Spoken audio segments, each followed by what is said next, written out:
লইট্টা শুটকি বোনা করার জন্য এইখানে কতগুলো শুটকি নিয়ে নিলাম।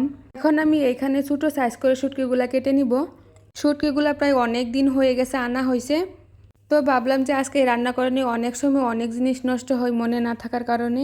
আমি এইখানে এরকমভাবে সবগুলা শুটকি কেটে নিছি। এখন আমি এইখানে একটা চাল কুমড়া নিয়ে নিছি, এখন আমি এইগুলাও কেটে নিব। চাল কুমড়া তরকারি অনেক খাওয়া হয়েছে, ভাবলাম যে আজকে একটু ভাজি করে নেই। চাল কুমড়া ভাজি কিন্তু আমার কাছে অনেক মজা লাগে। আমি এইখানে এই মেশিনটার সাহায্যে কুমড়াগুলো কেটে নিব। এই মেশিন দিয়ে হাত কাটার সম্ভাবনা অনেকটাই থাকে, তো সাবধানতার সাথে কাজ করতে হয়।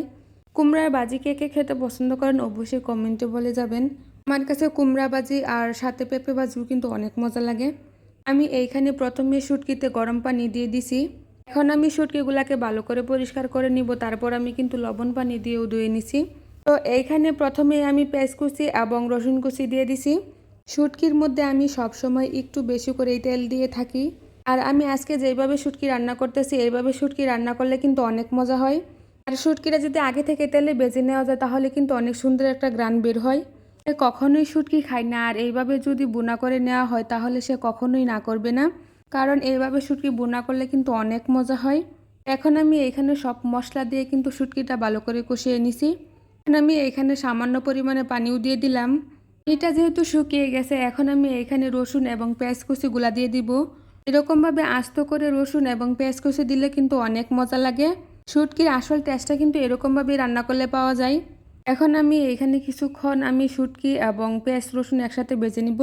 এখন সবগুলাই কিন্তু একসাথে ভাজা হয়েছে, এখন আমি আবার সামান্য পরিমাণে পানিও দিয়ে দিব, কারণ পেঁয়াজ রসুনটা তো সিদ্ধ হওয়া লাগবে, তার জন্য আর কি দেওয়া হয়েছে।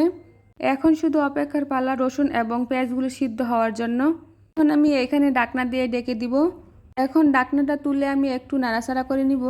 এই তো এখানে পানিটা শুকিয়ে একদম তেলটা উপরে চলে আসছে, আর আমার শুটকি রান্নাটাও কিন্তু প্রায় একদম শেষ হয়ে গেছে। আর এই তো এখানে কিন্তু আমি এখন শুটকিটা নামিয়ে নিব। আপনারা চাইলেই কিন্তু এইভাবে শুটকি বোনা করে খেতে পারেন। এইভাবে শুটকি বোনা করে খাইতে কিন্তু আমার এবং সাদের আব্বুর অনেক পছন্দ।